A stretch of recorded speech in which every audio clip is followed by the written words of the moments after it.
ఇక్కడ తీసుకోవచ్చు అక్కడ మాత్రం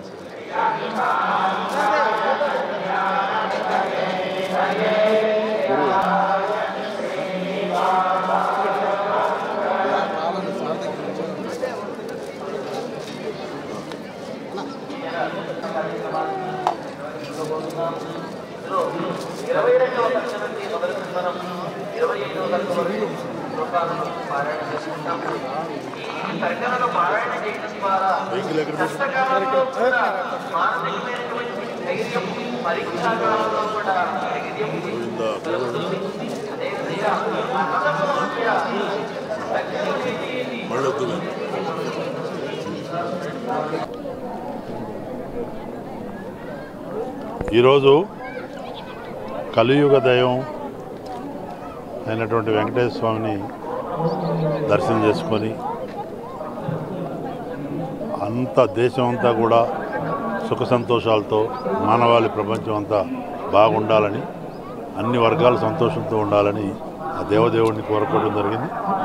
ముఖ్యంగా నేను కొత్తగా నరేంద్ర మోడీ గారి నాయకత్వంలో నడ్డా గారి ఆదేశం ప్రకారం ఈ లోక్సభ ఎన్నికల ద్వారా కర్ణాటక వ్యవహారాలకు కూడా నేను సహాయ ఇన్ఛార్జిగా నియమితులై తమిళనాడు ఎలాగున్నాను సహాయ ఇన్ఛార్జిగా దేవుడిని దర్శించుకొని విజయం కొరకు కాంక్షిస్తూ మరొకసారి ఈ దేశంలో ఆత్మనిర్భర్ భారత్ కావాలన్నా వికసిత్ భారత్ సంకల్పం 2047కి ఒక సూపర్ పవర్ భారతదేశం ఫౌండేషన్ వేసినటువంటి నేపథ్యంలో అన్ని వర్గాలు, అన్ని మతాలు, అన్ని కులాలు సబ్కా సాత్ సబ్కా వికాస్ అనే సంకల్పంతో అందరి మేలు కొరకు కశ్మీర్ నుంచి కన్యాకుమారి వరకు భారతదేశం సమగ్రాభివృద్ధి చెంది విశ్వగురువుగా అయ్యే బాటలో నడిచి ఆ ప్రధానమంత్రి గారికి నరేంద్ర మోడీ గారికి అన్ని రకాలుగా ఆశీర్వాదం సుపరిపాలన చేస్తున్న నేపథ్యం కరువు కాటకాలు లేకుండా ప్రజలంతా సుఖ సంతోషాలతో ఉండేటట్టు రెండు తెలుగు రాష్ట్రాలు కూడా బాగుండాలని ఆ దిశలో మరి కోరుకోవడం జరిగింది. అదేవిధంగా మద్రాసు హైకోర్టు కూడా రీసెంట్లీ తమిళనాడులో ఎవరు ధర్మం వాళ్ళు, ఎవరు టెంపుల్స్ వాళ్ళు పవిత్రతను మెయింటైన్ చేసుకోవాలి, ఏదైతే హిందూ టెంపుల్స్ ఉన్న దగ్గర ధ్వజస్తంభం వరకు వచ్చి దండం పెట్టుకోవడం ఆ తీర్పు చాలా అమోఘమైన తీర్పు. కాబట్టి ఇది మన రాజ్యాంగపరంగా అందరికీ కూడా హక్కులు ఉన్నాయి కాబట్టి ఎవరి విశ్వాసం వాళ్ళది, ఒకళ్ళ విశ్వాసం మీద ఒకళ్ళు దెబ్బ కొట్టకుండా మరి డిఎంకే పరిపాలనలో సనాతన ధర్మం మీద ఏ రకంగా దాడి జరుగుతుంది, ఉదయనిధి స్టాలిన్ యొక్క వ్యాఖ్యలు ఇవన్నీ కూడా మొత్తం ప్రపంచం ఉన్నటువంటి భారతీయులు కూడా ఖండించడం జరిగింది.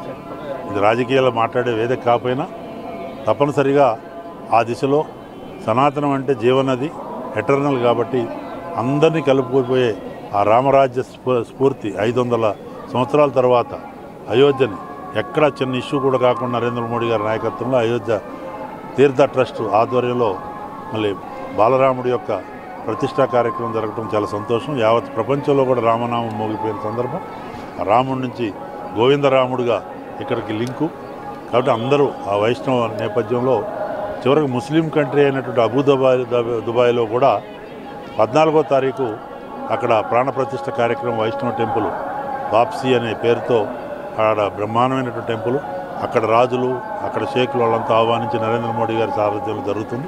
కాబట్టి భారతదేశంలోనూ చూస్తున్నాం కొద్దిగా వక్ర బుద్ధి, సంకుచిత రాజకీయాలు, ఓటు బ్యాంక్ రాజకీయాలు తప్పితే ప్రపంచమే ఇవాళ ఆహ్వానిస్తుంది.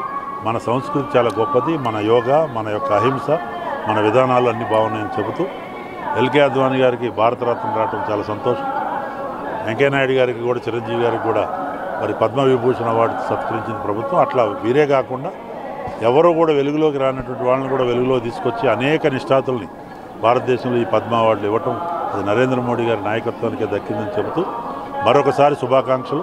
రెండు తెలుగు రాష్ట్ర ప్రజలు, ప్రపంచంలో ఉన్న మన వాళ్ళందరూ, భారతదేశ ప్రజలందరూ కూడా ఇటు కర్ణాటక, తమిళనాడు నేను ఇన్ఛార్జిగా ఉన్న అన్ని రాష్ట్రాలు బాగుండాలని, అందరూ బాగుండాలని ఆ దేవదేవుడిని కోరుకోవడం జరిగింది. భారతీయ జనతా పార్టీకి తెలుసు ఒక మంచి సుపరిపాలనతో పరిపాలిస్తున్న మాకు ఇప్పుడు అఫీషియల్గా అలయన్స్ పవన్ కళ్యాణ్ గారి పార్టీ ఉంది. రాబోయే రోజుల్లో మరి కలిసి వచ్చేవాళ్ళు ఎవరున్నారు వాటిది హైకమాండ్ నిర్ణయిస్తుంది. తప్పనిసరిగా మార్పు చూస్తున్నాం.